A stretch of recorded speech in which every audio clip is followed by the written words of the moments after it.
Welcome once again, students. And so this brings me to the end of this chapter, Three Questions by Leo Tolstoy.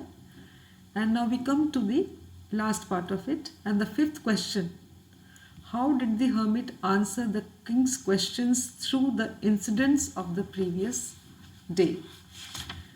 So, when the whole day is spent, the night is spent, and the hermit has not directly answered the question. So before returning, the king once again goes back to the hermit, looks towards him, and he says, "So once, since I'm going, could you please answer my question?" And the hermit says, "There is no need to answer the question because you yourself saw those questions being answered." The king is perplexed because he did not notice, he did not see how his questions were being answered. And so the hermit reminds him and he says, "Do you remember yesterday's incident? Do you remember? If you had not pitied my weakness yesterday and had not dug these beds for me, if you had gone back, you would have passed in front of the bush where this person was hiding. He would have come out of the bush, attacked you, and you would have been killed." So, in that incident or in that frame of work which was there, that time I was the most important person for you. Your helping me was the most important action for you, and your digging of bed was the most important decision which you had taken. So I'll just read it from the text for you. He says, "If you had not pitied my weakness yesterday and had not dug the beds for me, but had gone your way, that man would have attacked you and you would have repented for not having stayed with me." So the most important time was when you were digging the beds. And I was the most important man, and to do good was your most important business because you were helping me, so you were doing good to me. So in that situation, this is how your questions have been answered. Similarly, then he gives him one more example. And what does he say? "When that man ran to us, the most important time was when you were attending to him." Attending is taking care. So when you were looking after the wounded man, that was the most important time.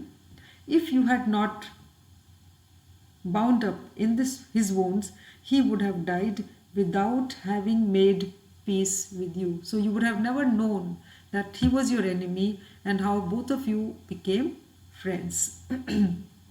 So he was the most important man, and what you did for him was the most important business. And because you helped him, so that was the most important action. So here, through the hermit's story, actually the author wants to tell us that the most important thing or the most important thing to remember is there is only one time that is important, and that is now. Why? Because we have control over the present. We don't have, because we can't bring back or undo the past. We can never imagine what will be happening in the future because we have control over on the now. So the present is the most important time for us. So this is the answer to this question. Then it says, "Draw a character sketch of the hermit."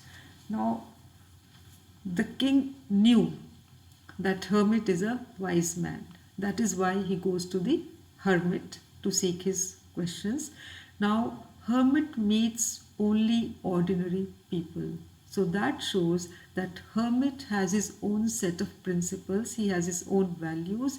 He knows that if he meets people of the royal lineage, or if he meets somebody who is so important all around, that hermit's own power of saying something might be disturbed by it. So he wants to meet people who are the ordinary people, or he always wants to live with the ordinary people.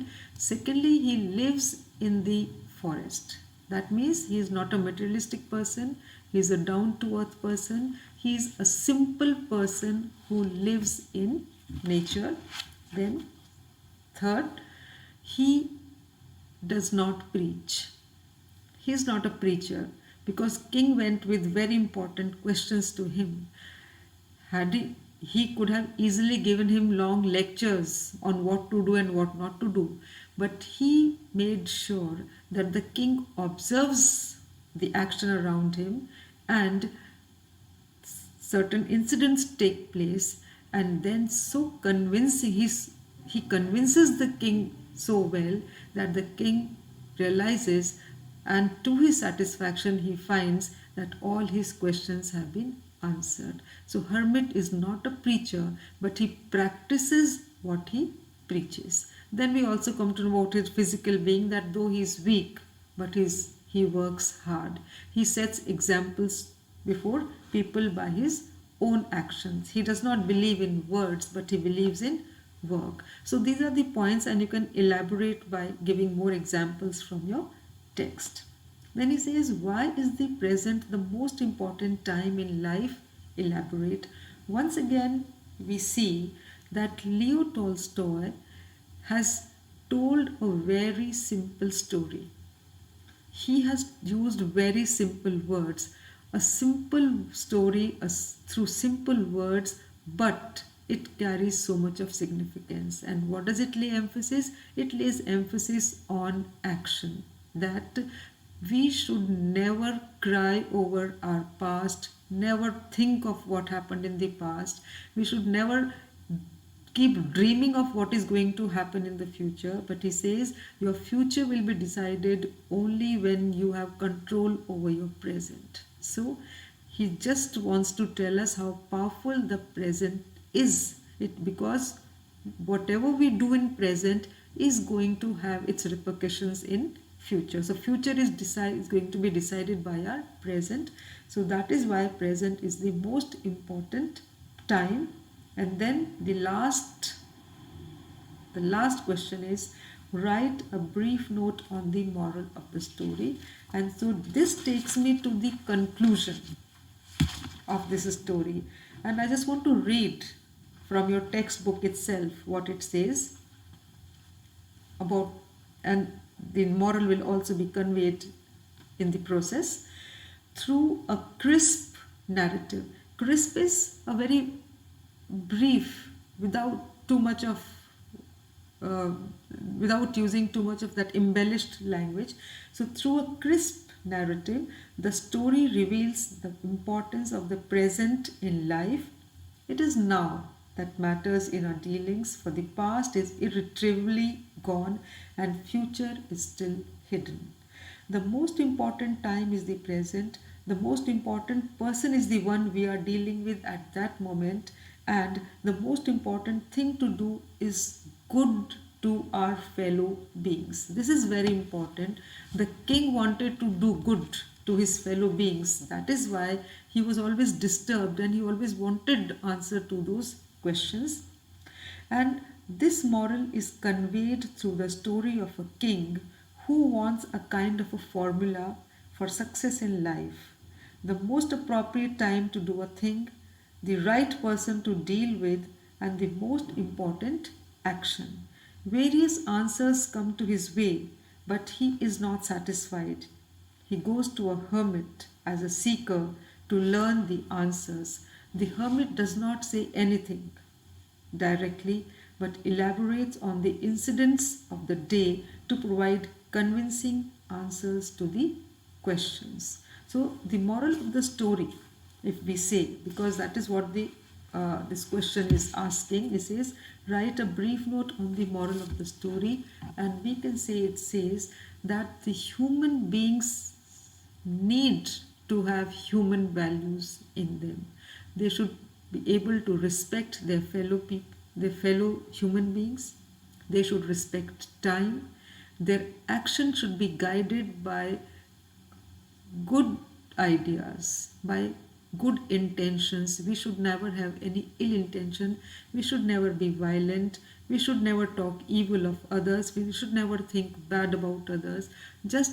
And the best examples here are the hermit and the king. Both of them represent two different aspects of life, but how they have so much of similarity in each other, in their action and in their thought. So I hope I have explained the chapter to you. I have discussed the questions with you, and looking forward to meeting you in another video. Thank you.